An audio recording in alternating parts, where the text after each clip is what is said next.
click the record button here and welcome our presenter today, Carleen Crespo, who is an ADA information specialist. And Carleen, I'm really thrilled to have you on. I think the Americans with Disability Act is a real blind spot for me. Like, until I stumbled into your organization through, I think it was a news article, I, didn't really recognize that this is something that we need to be aware of for ourselves, for our loved ones, for our families, because so many older adults actually fall into the disabled class. And it can be a real blind spot because these are very active and independent older adults, and we still look at them that way, but they may sort of qualify for some of the umbrella items that the ADA covers. And so I'm really excited about your presentation today. Before we jump into that, though, let's get to know you a little bit better. Tell us a little bit about your background and what led you to your role as an ADA information specialist. Absolutely. So again, thank you so much for having me. It is my pleasure to be here. My name is Carleen Crespo. I am an information specialist at the MidAtlantic ADA Center. We are one of 10 regional centers across the country that provide information and training specific to the Americans with Disabilities Act. So I have been with the MidAtlantic Center for over 7 years now. I got into doing this work actually because my son has a disability and is in special education through the school system. So that was my push essentially into learning about this. And it's there's so much to know. So don't feel bad if you don't know everything. Yeah, this is great. This is great. So Yeah. well, great. Well, I think you've got some PowerPoints that you're going to share. And I do. I've got some slides. Great. So I'm going to duck behind the curtain here. Okay. And you do that. Great. And then I just want to remind our audience throughout the presentation, if there's anything that comes up that you have a question for, related or unrelated, use that Q&A box and type in your question. And then Carleen, if you want to just take a few pauses throughout and just check in with me, I'll let you know if there's any questions that have come up. Sure. Sounds great. Great. So again, my name is Carleen. I'm with the MidAtlantic ADA Center. I am going to start off with a quiz for those who are with us. You can go ahead and just raise your hand and I'll get an idea. How many of you who are listening today have heard of the ADA, or the Americans with Disabilities Act? Okay, so it looks like almost over half of our audience Great. has raised their hand. Okay. Okay. Great. Bonus points. There is an image on the screen here of the ADA actually being signed by President George Bush. Does anybody know what happened? If anybody knows what happened, if you want to raise your hand, I can bring you on. What year was the ADA signed? Oh, okay, Renee says 1990. Absolutely. Yes, thank you, Renee. So okay. The ADA was signed in 1990, and we are celebrating the 31 years of the ADA this month on July 26th. So very happy that some folks are familiar with the ADA, but don't feel bad if you aren't. I'm going to give you a little bit of an overview. So what is the ADA? Lots of words here. The Americans with Disabilities Act is a civil rights law that prohibits discrimination against individuals with disabilities in all areas of public life. So we're talking about employment, school, and not just primary school. We're talking about college, post school, certification, that kind of thing, transportation, and all public and private places that are open to the general public. And this is important, and I'll bring it up again later. The purpose is to make sure that people with disabilities have the same rights and opportunities as everybody else. So it isn't about people with disabilities having greater rights. It's that we are removing barriers to make it so that people with disabilities can have those same opportunities.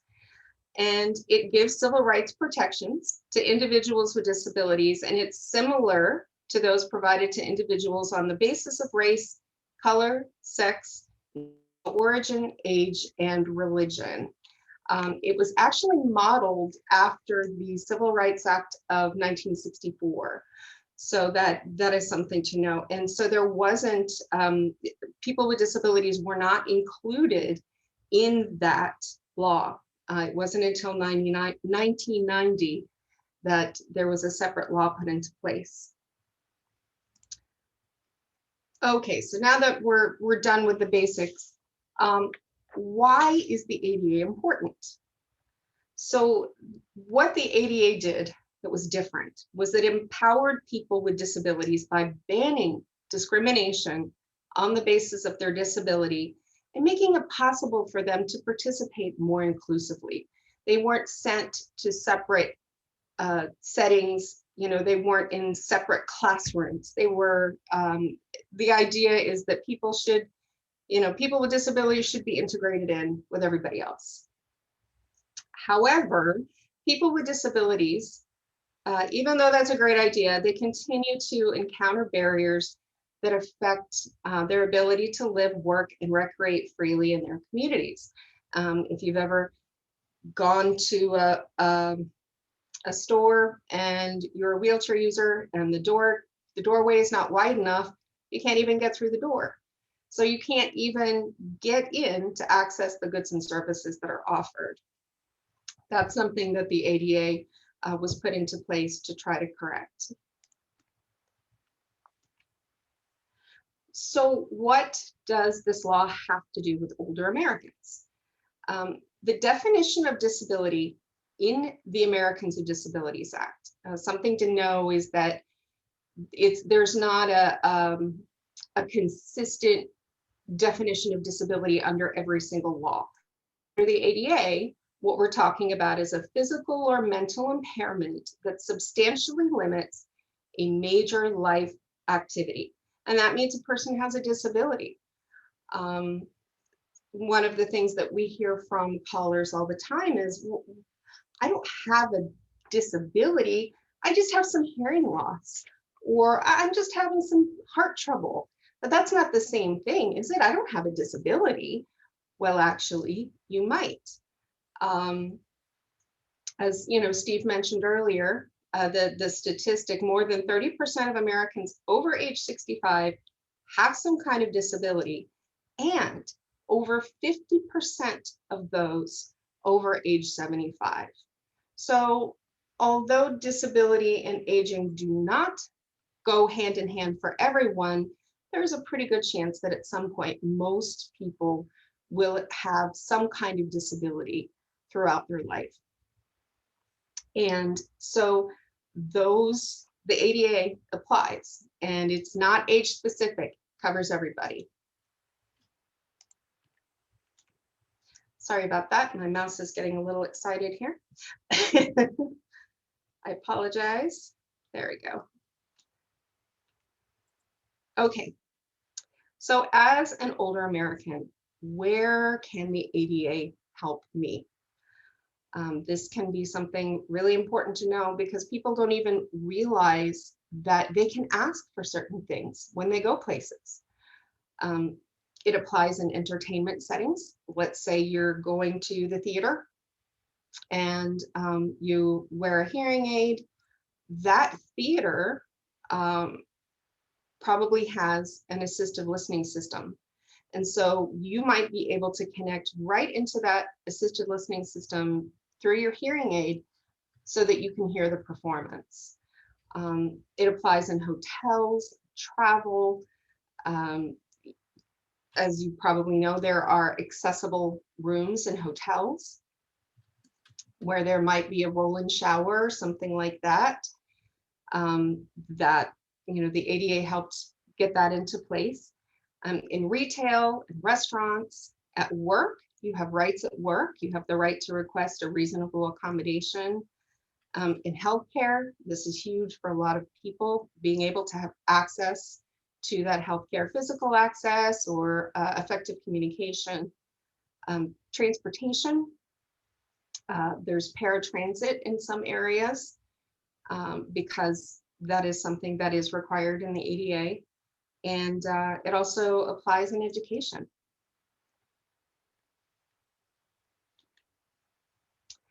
So something I want to tell everyone is do not be afraid to say, okay, I have a disability.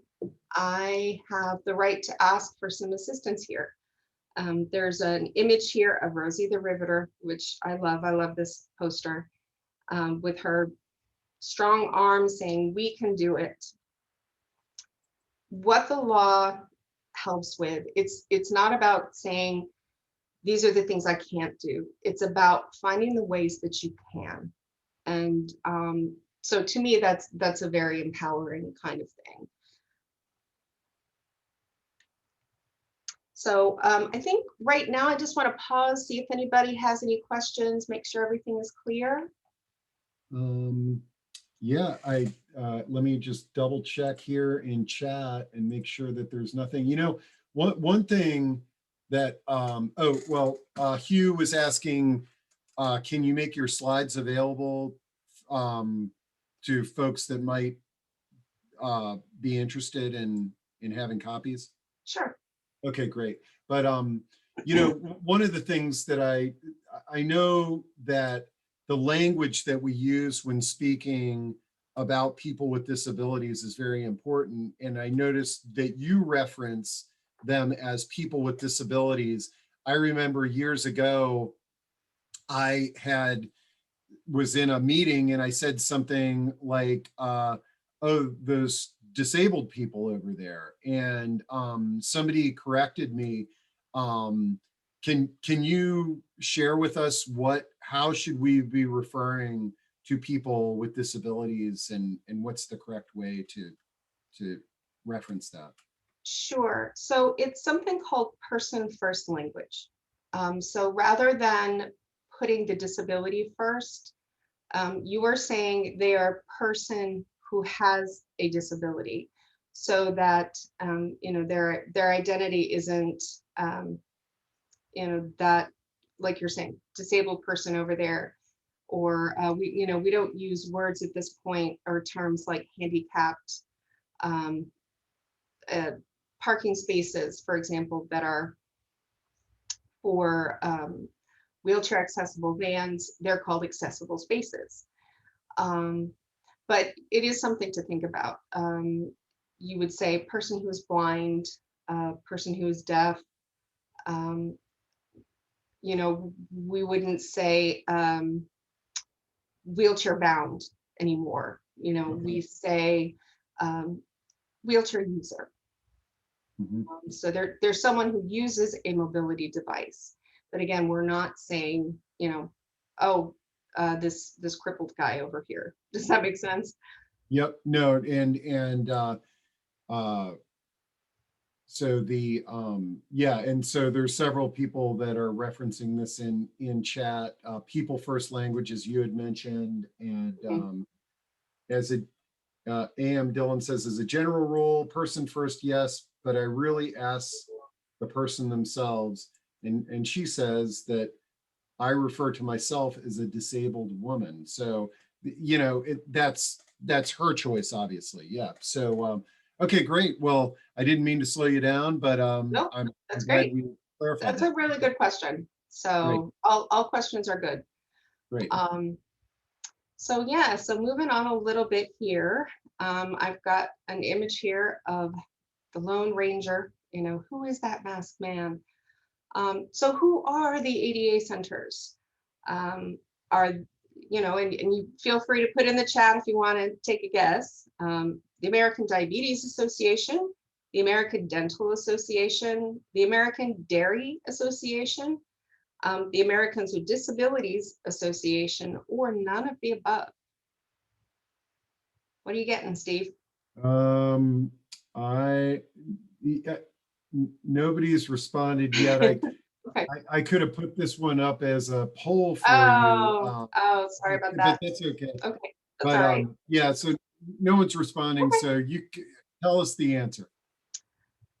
So it is actually none of the above.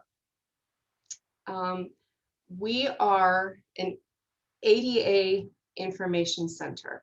So there is not an American with Disabilities Association, and that's commonly confused. So why do we exist?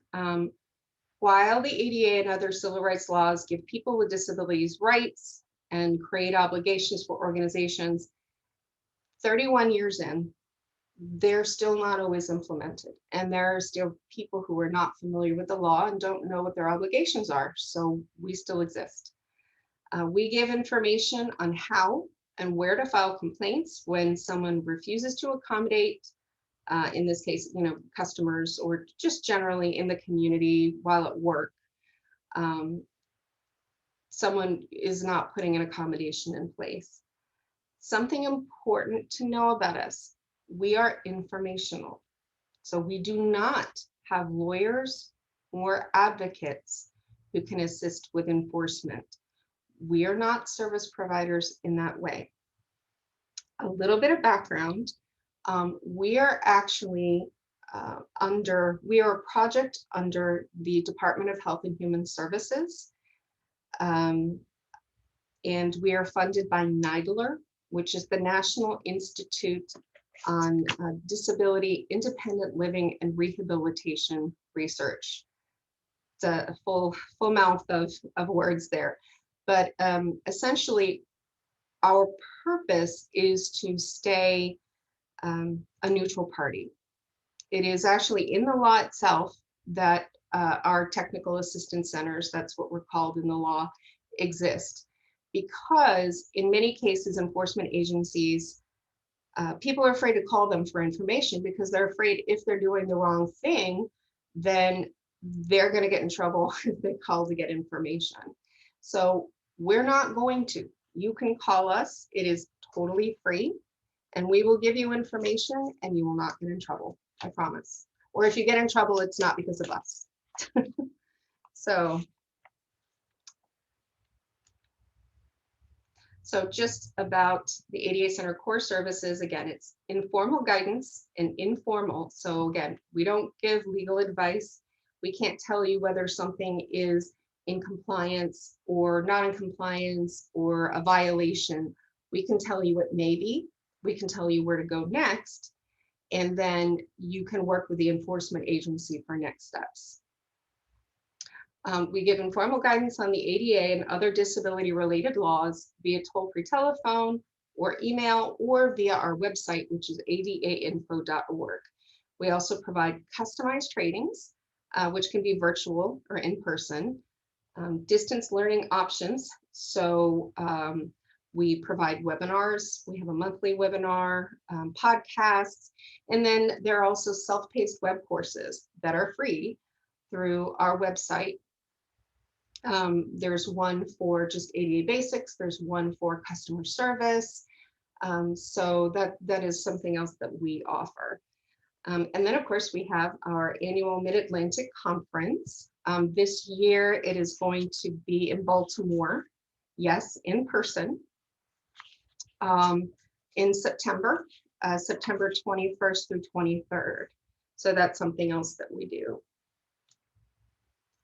And then what areas do we serve? So we are the Mid-Atlantic Center. Again, we're one of 10 regional centers across the country. We serve Region 3, which includes Pennsylvania, West Virginia, Maryland, Delaware, Virginia, and the District of Columbia. Who do we serve? Who can we give information to? We give information to businesses, employers, educators, all state and local government entities. And I'll explain in a bit why just state and local government, in case anyone has a question there. Architects, advocates, and of course, individuals with disabilities. We also provide various educational resources, and these are all available at our website, adainfo.org.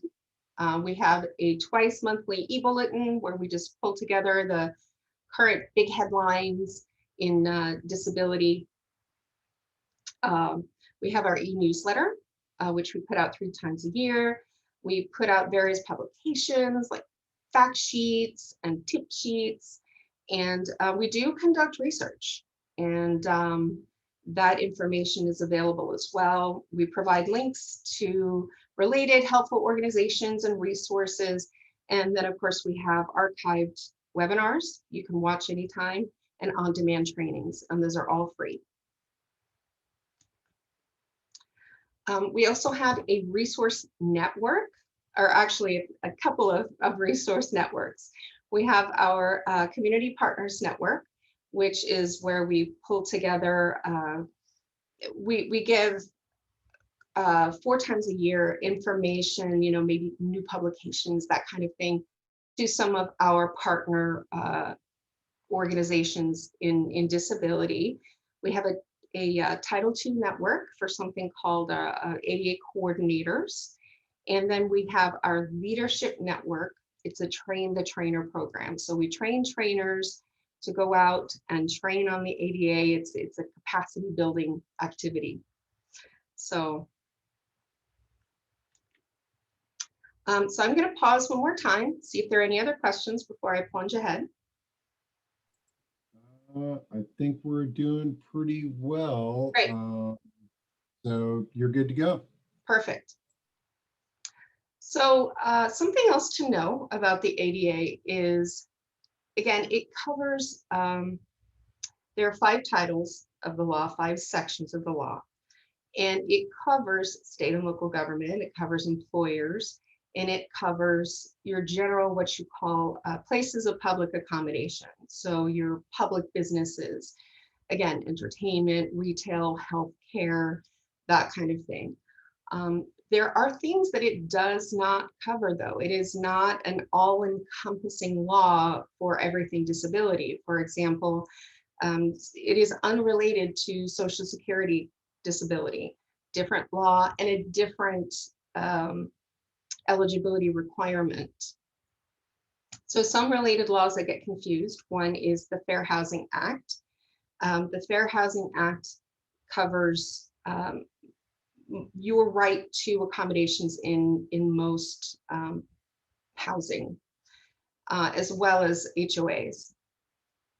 There is the Older Americans Act, and this does have things like age criteria, but this is a law that's really good to know, but it is one that covers things like elder abuse. There is the Rehabilitation Act of 1973. This came before the ADA, and it covers federal agencies and contractors for the federal government. So if you are having issues, say, you know, you're with the VA or something like that, or you're employed by Homeland Security, the ADA is not the law that is going to come into play here. It's actually this older law. And then there's the Air Carriers Access Act. This is the law that applies not in the airport, but once you walk onto the plane. So we're going to move into some commonly asked questions. Anybody have any questions before I plunge into these? You know, things, anything confusing to anybody out there, something you've never heard before and you're surprised? I'd like to hear any of that. Let's see. Sharonda says, how do we join the ADA network? Is there a way to sort of join the to join the ADA network? Well, we're called a network just because we're all linked together. But again, we're open to everybody. We're an information center. So we don't really have anything that you can join per se. You just, if you have a question, you just call us and we give you information. Okay, now, Yeah. oh, Title II ADA, okay, she clarifies. Title II Oh, okay, ADA. you want to join a network. You can just shoot us an email at, let's see, ADA info, and I'll have it, I think I have it at the, on an end slide here, but you can just shoot us an email at ADA info at Transcend, it's TRANSCEN.org. And I can just forward that on to the folks who can give you more information about that network. Okay, I just dropped that Oh, into great. chat. Thank you. That email address. So good question, Yeah, good Sharonda. question. Sure. And like, I mean, so a lot in our audience, we've got a lot of organizations and businesses that serve older adults and people with disabilities. Is there a way for them to get more formally involved as a business to say that we are, supporting people with disabilities? And so towards the end of the presentation, there is an organization that you can get involved with. Again, we're Okay. we're informational and we're neutral, so we can't really promote businesses. We have events where you can sponsor. Okay. But when we get towards the end, there are a couple of resource pages, and I can get that out. Okay, Yeah. great. And something else that I neglected to mention is that the ADA centers are not independent businesses by themselves. We are projects. So we all have a parent organization. Some of us are housed within, a number of us are housed within universities. Commonly, they're folks who get the grant. We are part of Transcend, which is short for Transition Center, and whose mission is to improve the lives of people with disabilities through meaningful work and community inclusion. So we help with the transition process from school to work, and also help people with disabilities find employment. So that's our parent. So moving into some commonly asked questions. I live in a 55 plus housing community. There are marked accessible spaces, but not near my unit, and it is difficult for me to walk the distance. Or there are never any accessible spaces when I need one. They're always taken. What do I do? Is the HOA or management required to reserve a space for me? So the first thing to know is that this is actually something covered by the Fair Housing Act rather than the ADA, but we get this question all the time. It does not mean that you don't have the right to request an accommodation. So requesting either a reserved space or a space closer to your unit would be an accommodation request, but it is something that the Fair Housing Act is the law that provides protection for that. So if you're having issues, that is something where you would contact HUD. HUD is the enforcement agency for the ADA. I'm sorry, for the FHA. Too many acronyms. And there's a field office in every state. Another commonly asked question. Recently, my husband had a stroke and will now need to use a wheelchair or walker or cane. We want to be able to remain in our home, but it will need some changes to be accessible. Where can we find help with this? Again, this is something that we get questions about a lot. And something that the ADA centers do a lot is give, referrals. We're generally pretty familiar with the other resources that are available in our communities. So if it's not something that the ADA covers or applies to, we can generally tell you where to go next. Steve, maybe this is something you talk about, which is aging in place. That's the big thing now. Or home modifications. Mm-hmm. There are resources in every state for getting some support with this. You can contact your state or local Department of Aging and Disability. You can contact a place called the Center for Independent Living. And sometimes, for example, in the state of Maryland, the Maryland Department of Disabilities put together a directory just for home modification resources. So that's where to go for that. Does that all make sense? Oh yeah, no, that's great. Um, and then one other very commonly asked question. I have a dog that I use for hearing alert or balance or its emotional support. It's not a guide dog. Is this considered to be a service dog, and can I take it with me into public places? Does it need to be registered or come from a certified ADA trainer? Again, this is a question we get very frequently.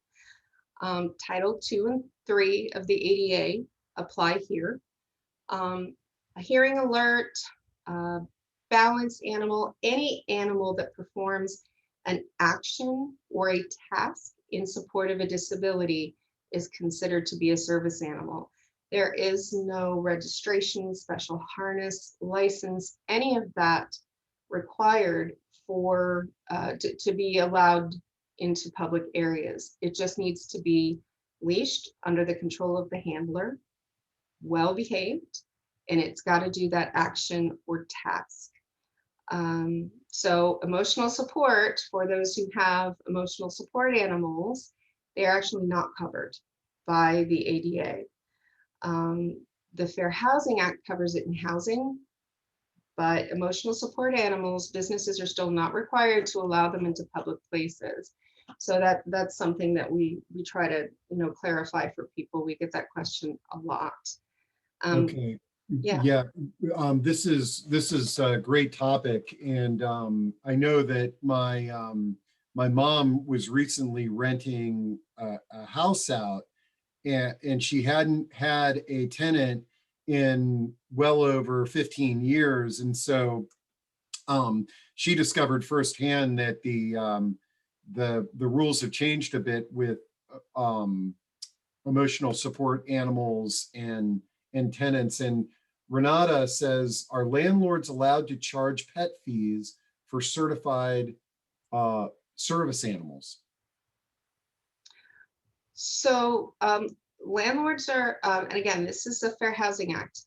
This is Fair Housing Act and not the ADA. So I want to be really clear.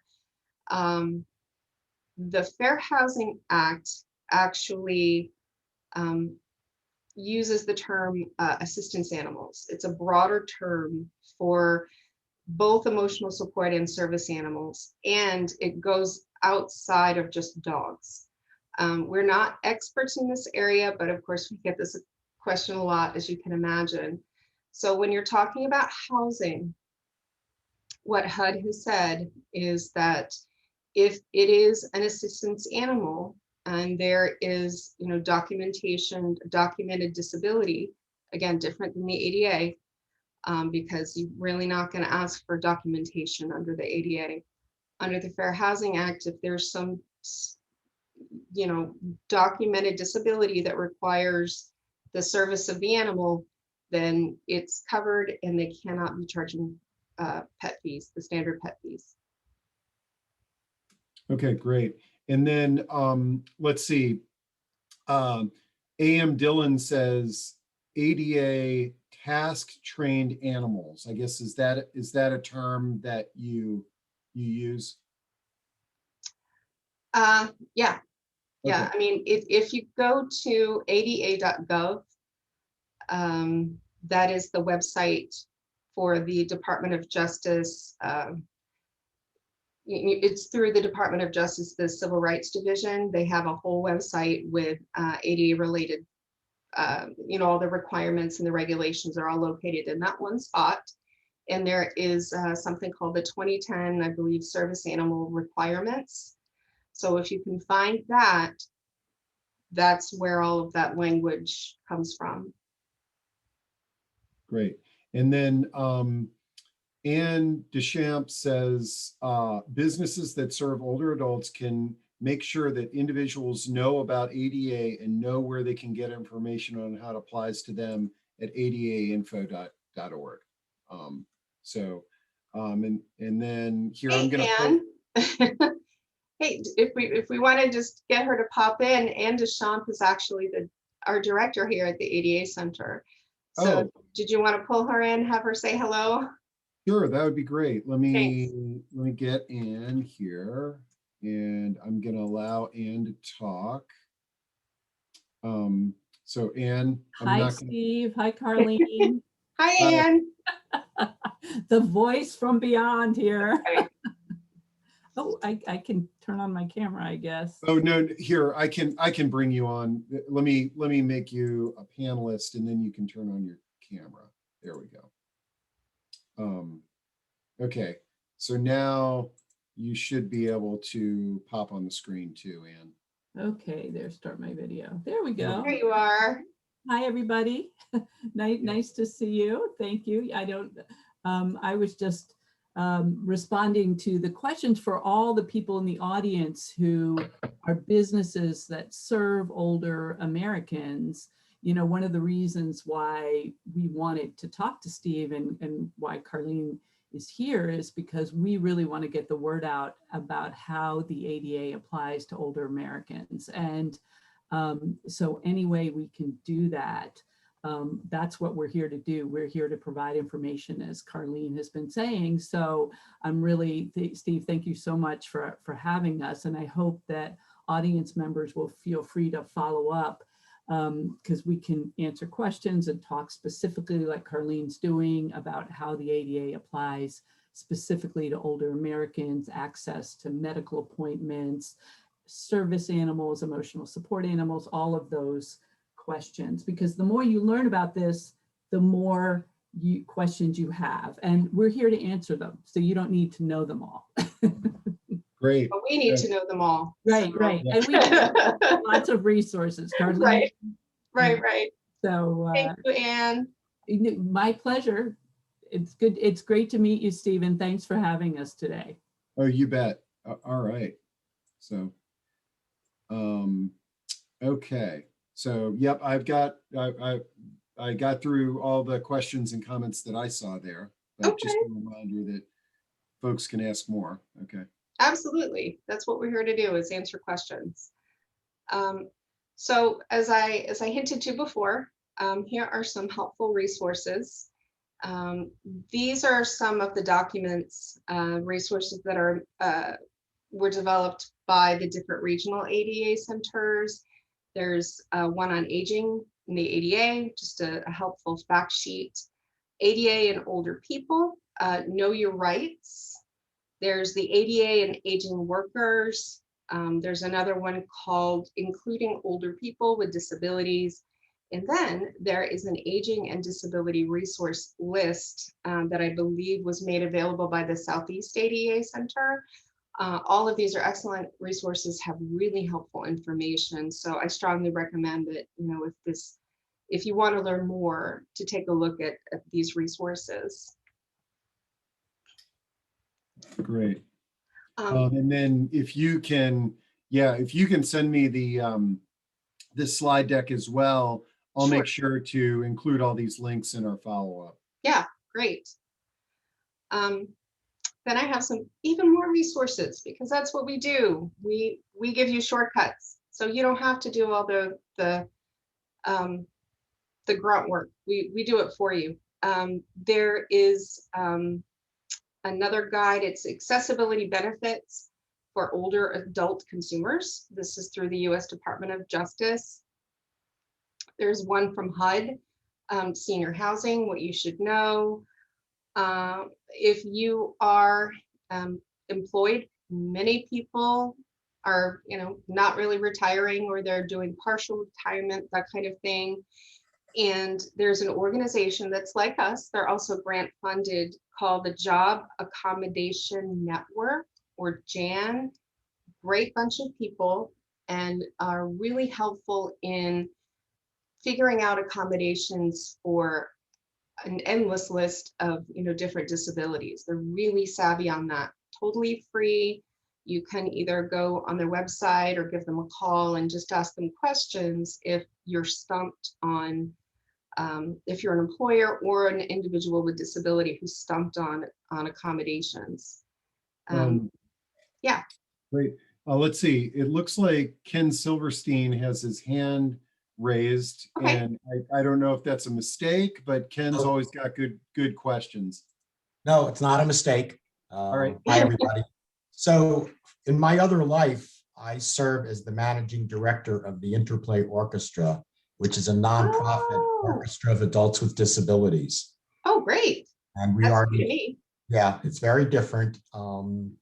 And I've been there working with the organization for probably close to 15 years now. Okay. And one of the things as a society, when you're around this community, you realize the challenges that they have on a day-to-day basis.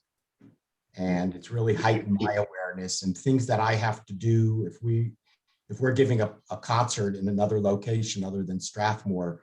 We have to scout it out first to make sure that it's accessible. The bathrooms are accessible, the staging there, and the public doesn't know these challenges. And one of the things that I just wanted to share was, and this is not the happiest example, but when I had to attend active shooter training at Strathmore because of our group, because that's where we rehearse every week. And it's very frightening to think about under the best of circumstances, people who are mobile, but those that aren't, what do you do? And it was very scary to think that we would have to stay in place, figure out a way to lock doors and protect ourselves from entry for an active shooter. So there's a lot of things that we take for granted in our lives, and we always say our orchestra members are those with abilities, that we kind of put a positive spin on it. Sure. And they're making music, and it's a wonderful experience. So I just share that because there are so many challenges on a day-to-day basis that this community has to confront. Another story I'd like to share is many years ago, we gave a concert at Montgomery College in Silver Spring. And we have one of our orchestra members is very wheelchair bound. Plus she can't communicate. She has an aide, and they were supposed to be picked up after the concert by a very popular public transportation firm that serves this population. And there was a misstep, and they wouldn't do it. And they said, and this was on a Sunday, and they said to us, the earliest we could pick her up would be Monday at noon. And we're literally standing on the corner of Georgia Avenue, where Montgomery College is in Silver Spring. And unbeknownst to me, somebody had called 911. And this fire department is directly across the street. And a fire engine and an ambulance roll up, lights and sirens. And of course, they said in a very nice way, well, we're not a transportation service. We needed to get this member home. She lived in Potomac. So what they did was amazing. They got her out of her wheelchair, fastened her safely into one of our orchestra members' minivans, loaded her wheelchair in the back. And while the crew is doing that, the captain is on the phone with the other side at a firehouse in Potomac to meet them at their home to undo what they just did. And it's an amazing story because, again, things people have to go through. Otherwise, this poor woman, could be still standing there on this, or rather stuck on this corner. So there's just so much that goes on that we have to confront for, on behalf of many of these people who can't communicate, don't have the intellectual ability or cognitive ability besides physical disabilities. So I share that with the group because just to heighten everybody's awareness. Yeah. That's great. Thank you, Ken. And definitely drop in any information on how folks can get involved with your group. And for those of you who don't know Ken, he's with Alfred House Assisted Living. And put your contact info in there, and we'll make sure to share that. Thanks. All right, thanks, Ken. Wow, that is tough. Yeah, now, like, just is a group like that, a group like Ken's, whether it's specific to people with disabilities or just in general. So it sounds like your organization is a great place for folks to call if they've got questions about, like, let's say you're taking a group to a venue and it's difficult for somebody to get around with a wheelchair. Reaching out to your organization is a good first step to see if there's anything that can be done or there should be different accommodations, correct? Sure, we can give you sort of best practice tips, or maybe troubleshoot, try to problem solve a little bit, see if there's some way around the barriers that are there. And then if it's a situation where somebody wants to file a complaint, we can tell you the next steps to do that. Great. All right. Well, I always like to sort of wrap things up and sort of say that, okay, I think we've got through most of the questions. Yeah, I did want to point out on this resource page, Okay. Someone had asked about ways of getting involved, businesses getting involved with a business and disability based organization. There is the Aging and Disability Business Institute. I believe they used to have another name, and they recently updated it. But they're a good organization to know.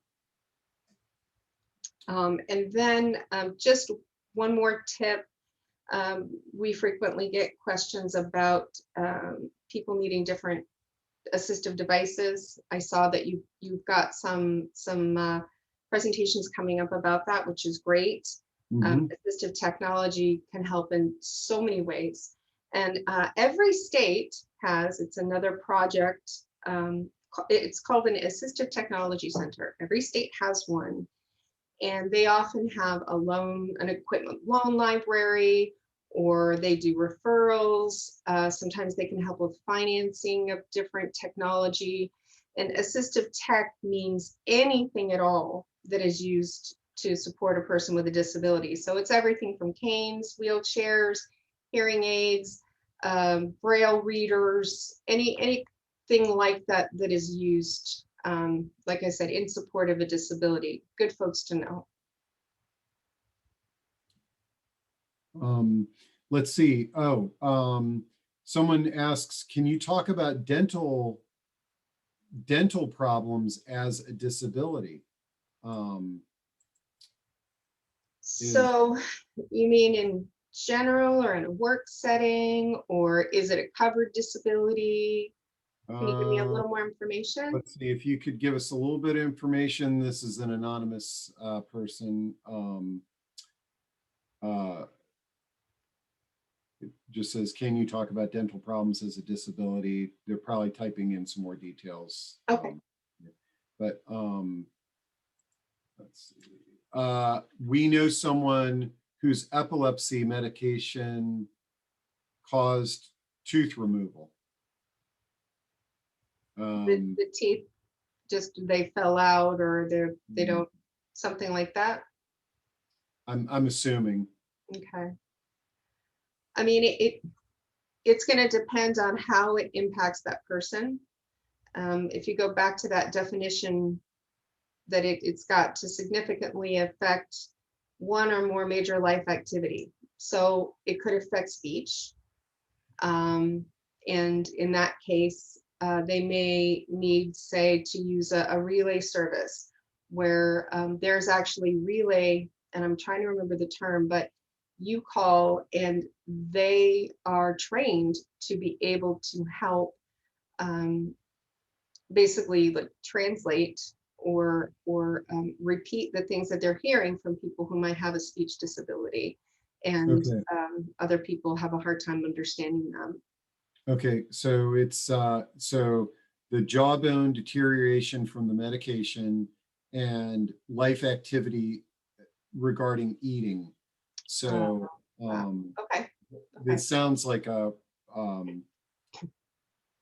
especially since it was a medication that caused this, that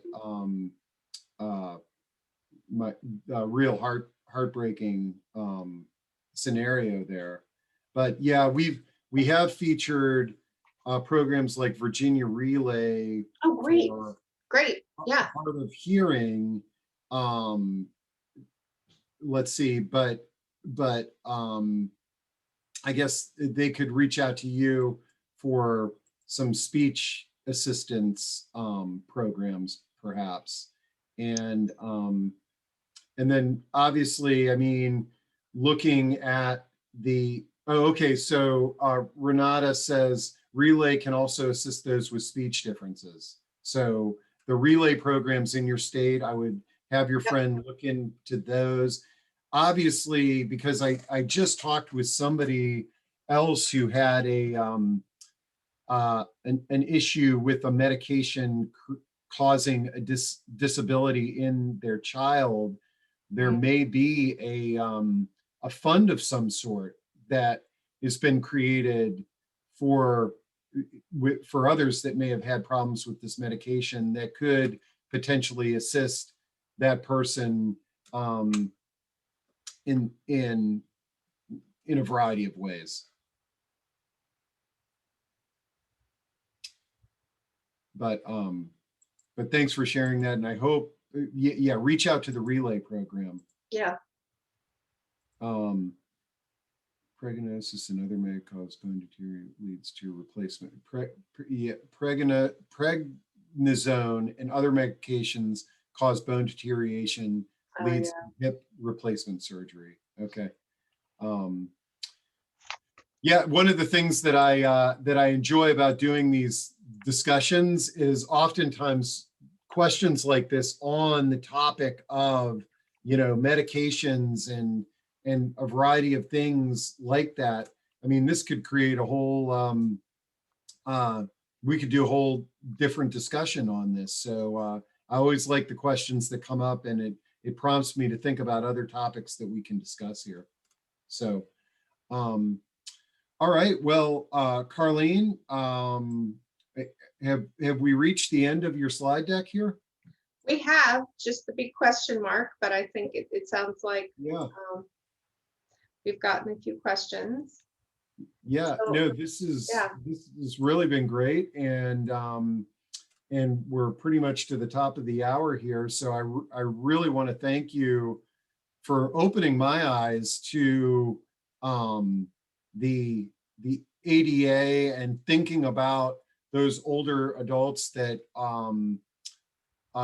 we may not necessarily think of them as disabled because they've lived their whole life as quote unquote able-bodied, and just a reminder that there's a resource like yours out there. And Betty says, I missed Carleen's contact info. Betty, it's on the screen right now. If you call the local number, you are more likely to get me directly. You can call the toll-free number from anywhere. It does route by area code, so you will get you'll get the one. If you still have an old phone number from Florida, for example, it'll route you to the Southeast Center. So if you for sure want to get us, you can try the local number. Great. Yeah, and send me the slide deck, and I'll make sure to get that out to everybody. Happy to. Let's see, and cause future disability and chance. Yeah, so someone had said, yeah, maybe a topic on some medications that are out there that folks are taking and the side effects of those medications to help us with something else could cause future disabilities. So, and let's see, boy, what a great audience here. A.M. Dillon says, are the slides able to be read with screen readers? I'm not sure about that. I'm assuming if you've got a screen reader that enables you to read a PDF or a slide deck, then I'm assuming you would be able to read these. Yes, screen readers can read PowerPoints. Okay, We make sure that they are accessible. So excellent. yeah. Uh, Great. Okay, excellent. And well, I really appreciate this, and I appreciate the audience. Got a lot of people saying that was a great presentation. We will look forward to connecting with you and your team, Carleen. Sounds great. That's why we're here. Come with us with your questions. So, Great. Thank and you. thanks again so much for having us. So happy to have a chance to share information. You bet. Thanks.